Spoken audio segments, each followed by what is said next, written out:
Hello everyone, Namaskar and welcome back to the English Express. I know this time it's a long time but because त्योहार थे, नवरात्रि थी, करवा चौथ and all that so it's a long break और उसके बाद अब हम वापस आए हैं with something new. Because आप लोग golden words, golden sentences, golden conversations सब कुछ सीख चुके हैं. आप उनके साथ इंग्लिश बोलने भी लगे हैं. मुझे इतने सारे लोग कॉन्वर्सेशंस भेजते हैं कमेंट्स में. I am so thankful to you all for that kindness and your prompt nature and your inquisitive nature to learn English. इससे पता चलता है कि आप लोग कितने सिंसियरली इन वीडियोस को फॉलो करके कॉन्वर्सेशंस बना के ग्रुप्स में डाल रहे हैं. अब हम शुरू करेंगे कुछ ऐसा जिसका आप लोगों को सबको इंतजार है. You all have been asking me about grammar, right? तो मैं आपको ये बता दूं कि ग्रामर को भी हम बहुत अच्छे तरीके से एक फन वे में लर्न करेंगे, जैसा कि मेरे लाइव सेशंस में होता था. अरे हाँ, लाइव सेशन पे से याद आया, आप लोगों को लाइव सेशन इतने पसंद आए उसके लिए थैंक यू सो मच. इतने सारे लोग मुझे मैसेजेस कर रहे हैं. मेरा जो व्हाट्सएप नंबर है रनिंग लाइन में नीचे, उस व्हाट्सएप नंबर पे काफी लोगों ने कनेक्ट करके कहा है कि मैम आपका लाइव सेशन कब होगा. तो लाइव सेशंस भी होंगे but through these videos also I try to send you some grammar rules how you can study grammar so that you can be an effective speaker. मेरे Josh talks की video में मैंने clearly कहा था कि ऐसा कुछ नहीं है कि आप ग्रामर के दरिया में कूदो, डूबो और फिर बच के बाहर निकलो, तब जाके आप इंग्लिश का सोचो, लेकिन तब तक आप अधमरे हो जाओगे. ये हकीकत है हमारे इंडिया की. इंडिया में लोगों को लगता है कि हम ग्रामर सीखेंगे तभी हम आगे बढ़ पाएंगे. मेरे कुछ स्टूडेंट्स हैं अभी पिछले बैचेस के जिनको बहुत अच्छे से इंग्लिश बोलनी आ गई, बट कहीं ना कहीं उनके मन में ये रह गया कि अरे ग्रामर को हमें उस तरीके से नहीं सीखा. यानी उनको डूबना है फिर जिंदा होके आना है. मुझे आपको उस टॉर्चर में नहीं भेजना है. इसलिए हम लोग कोशिश करेंगे कि आपको एक फन वे में ग्रामर सिखाएं. लेकिन आज के इस सेशन में मैं आपको सिर्फ ये बताऊंगी कि ग्रामर के रूल्स क्या है, हम उसको कैसे इजी वे में अपने लाइफ में एम्बाइब कर सकते हैं ताकि हम फ्लुएंटली इंग्लिश बोल सकते हैं. और फिर इसके बाद वाले वीडियोस जो होंगे वो सारे पार्ट 1, पार्ट 2, पार्ट 3 होंगे ग्रामर के.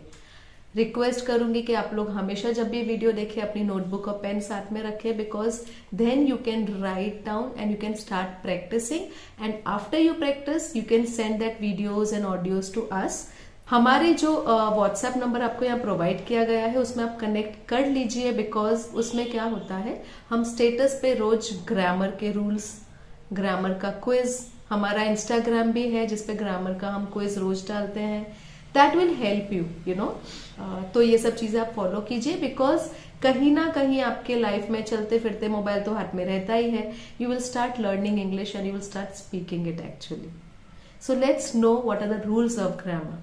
मैं आपसे वही बातें कर रही हूँ जो मैं इतने सालों से इंग्लिश पढ़ाते हुए लोगों को देख रही हूँ जहाँ उनकी मिस्टेक होती है.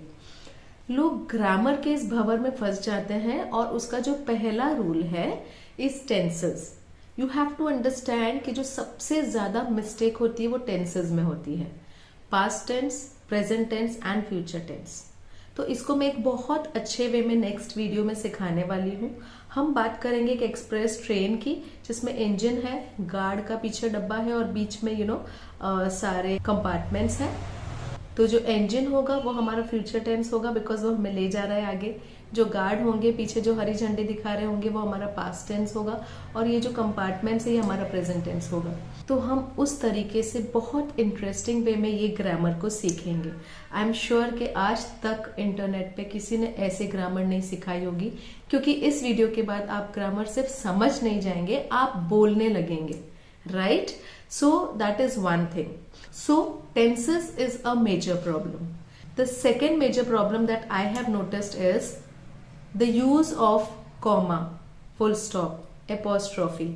I mean जब हम बात कर रहे हैं तो हमारी स्पीच इफेक्टिव कैसे लगे. तो इफेक्टिव स्पीच के लिए आपको ये ध्यान रखना है कि कहाँ कॉमा आ रहा है. यानी सपोज मैं आपको एक एग्जांपल दूं, मुझे आपको ये बताना है कि पता है मेरे पास 5 कार्स हैं, एक रेड, एक ब्लू, एक नेवी ब्लू, एक ब्लैक एंड एक व्हाइट. सो जब मैं ये बोल रही हूँ तो मैं एक साथ भी तो बोल सकती हूँ मेरे पास 5 कार है, black, navy blue, red, black, white. But नहीं, बीच में कॉमास है, राइट? तो use of commas is very important. और हम जब बात करते हैं कि आप कहाँ कहाँ घूमने गए थे, देखो पहले हम सिंगापुर गए थे, वहां से फिर हम लोगों ने अपनी टिकट चेंज करी एंड मूड चेंज हो गया तो हम थाईलैंड चले गए, एंड देन उसके बाद हमारे बच्चों ने हमको सरप्राइज दिया and then we went to US. So अब देख रहे हो ये ब्रेक्स आ रहे हैं ना, this is the importance of pause, okay? So these are the major mistakes that happen when you speak English, especially we are talking about grammar.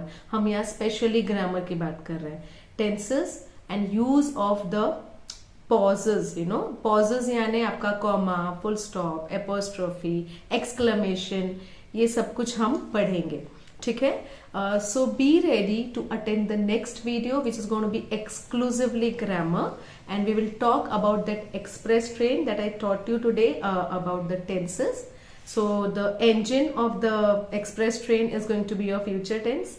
The guard ka dabba in the end is going to be your past tense, and all the compartments in between जिसमें हम सब बैठे होंगे would be the present tense.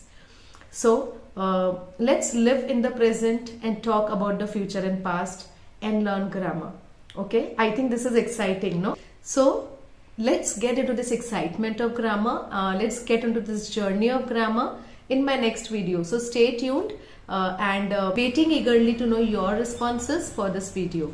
आपका response मेरे लिए बहुत important है बिकॉज उसी हिसाब से हम कंटेंट को मॉडिफाई कर पाते हैं, ठीक है?